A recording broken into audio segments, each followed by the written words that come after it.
আসসালামু আলাইকুম ভিউয়ার্স, আজকে আমি আপনাদেরকে পিপল শাকের সাথে ছোট মাছ দিয়ে একটা অসাধারণ রেসিপি শেয়ার করব। দেখার জন্য অবশ্যই কিন্তু আমার সাথেই থাকবেন। এই যে দেখতে পাচ্ছেন পিপল শাক, এটা কিন্তু মহামূল্যবান একটা শাক, আর এটা কিন্তু আমাদের আশেপাশে জোর জঙ্গলেই হয়ে থাকে। এগুলো আমাদেরকে চাষ করতে হয় না। দেখুন কি পরিমাণের পিপল শাকটা হয়েছে এখানে, আর এটা দিয়েই কিন্তু আজকে রেসিপিটা তৈরি করব। আর দেখতে পাচ্ছেন এই শাকটার কিন্তু মশলাটা অনেক দামি একটা মশলা, যেই মশলাটা দিয়ে নাকি দামি বড় বড় খাবার রেস্টুরেন্টে রান্না করা হয়। আসলে আপনারা এই শাকটার কিন্তু বিভিন্ন উপকারিতা আছে, যেই উপকারিতার ব্যাপারে আপনারা গুগলে সার্চ করলে পেয়ে যাবেন। যদি বিশ্বাস না হয় তাহলে গুগলে সার্চ করে দেখতে পারেন। তবে যাই হোক, আমি বেশি কথা না বাড়িয়ে আজকে রেসিপিটা শুরু করব। তার জন্য শুরুতে আমার এরকম পিপল শাকের কচি কচি ডোগা নিয়ে নিতে হবে পাতা সহকারে। তো প্রথমে আমি এগুলা কেটে নিচ্ছি।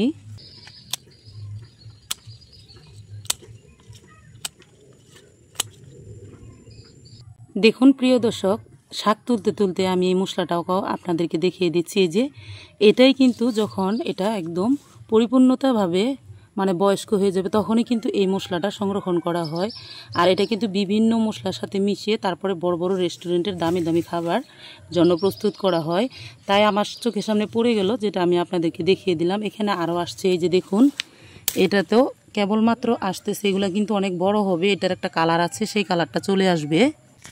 অল্প কিছু শাক কিন্তু আমি উঠিয়ে নিলাম, দেখতে পাচ্ছেন। এই যে আর বেশি তুলবো না, এরকম অল্প কয়টা শাক হইলে কিন্তু আমার হয়ে যাবে। এই তো প্রিয় দর্শক, এই শাকগুলাকে কিন্তু এখন এইভাবে কচি কচি পাতা আর এই ডোগাটাকে এইভাবে ছিঁড়ে নিয়ে নেব, ঠিক এভাবে।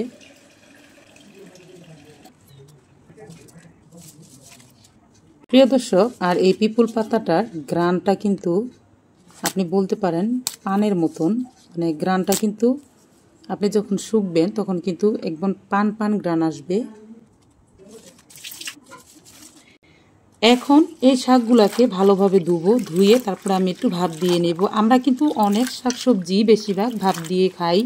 আপনারা তো জানেন, বাঙালিরা কিন্তু প্রায় সময়ই বিভিন্ন শাকসবজি কিন্তু ভাপ দিয়ে খাওয়ার অভ্যাস আছে। তার জন্য কিন্তু এটাকে একটু ভাপ দিয়ে নিতে হবে, কারণ এই শাকটাতে কিন্তু একটু পান পান গন্ধ আছে, সেই গন্ধটা যাতে না থাকে এর জন্যই কিন্তু ভাপ দিয়ে নিতে হবে।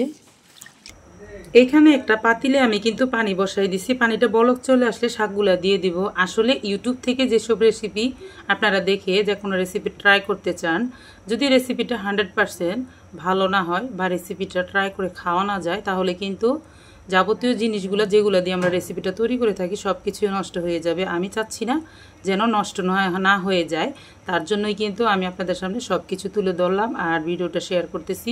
যেভাবে সত্যিকারে খাওয়া যাবে সেভাবেই কিন্তু আপনাদের সামনে এই রেসিপিটি শেয়ার করতেছি। তার জন্যই কিন্তু আসলে এই শাকটাকে আগে ভাপ দিয়ে পানি ফেলে দিতে হবে। এই তো বলক চলে আসছে, এখন আমি শাকগুলো দিয়ে দিচ্ছি।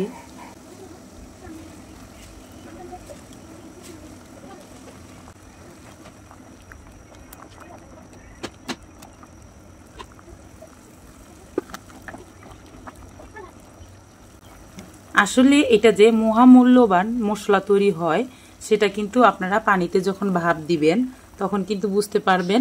এটার এত সুন্দর একটা গ্রান বের হচ্ছে। প্রথমে এই পাতাগুলা কিন্তু কাঁচা কাঁচা পানের মতন গ্রান হলেও এখন কিন্তু একটা মশলার আমি একটা ফ্লেভার সুন্দর একটা গ্রান পাচ্ছি, যেটা অ্যারোমা তৈরি করতেছে।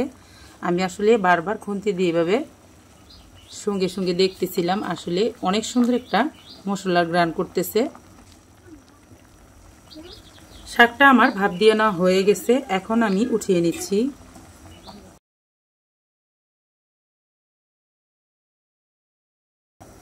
দেখুন শাকগুলো উঠিয়ে নেওয়ার পর পানিটার কালারটা কত সুন্দর লাগতেছে, তবে এই পানিটা ফেলে দিতে হবে। প্রথমে আমি এখানে পেঁয়াজ কুচি দিয়ে দিব হাফ কাপ, কাঁচামরিচ কুচি দিয়ে দিব। আমি এখানে কাঁচামরিচকে একটাকে 4 ফালটা করে কেটে নিয়েছি, 4 থেকে 5টার মতন। এখানে আমি ছোট ছোট 2টা আলু কুচিয়ে নিয়েছি, সেটাও দিয়ে দিলাম। হলুদের গুঁড়া হাফ চা চামচ, মরিচের গুঁড়া হাফ চা চামচ, ধনিয়ার গুঁড়া 1 চা চামচ, দিচ্ছি 1 চা চামচ লবণ। এখন ভালোভাবে হাত দিয়ে মাখিয়ে নেব।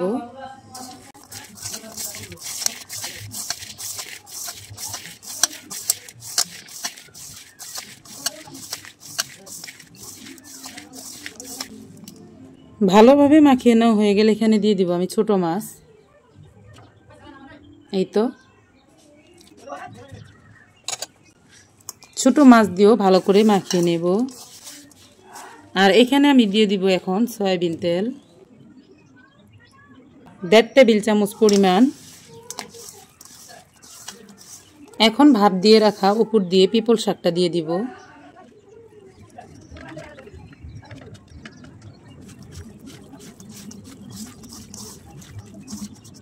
এখন উপর দিয়ে অল্প পরিমাণের পানি দিয়ে দিব।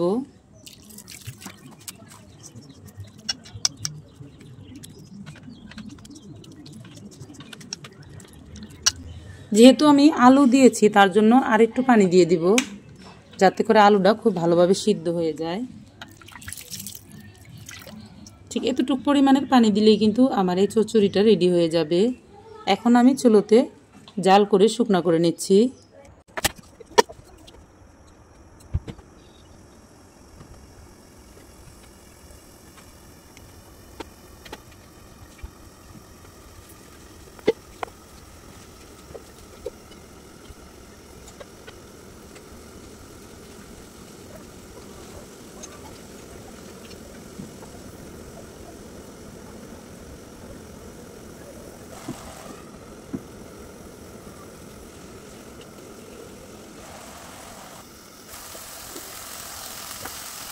রেসিপিটি কিন্তু একদম রেডি করা হয়ে গেছে, দেখতে পাচ্ছেন, আর দেখতেও বেশ লোভনীয় হয়েছে।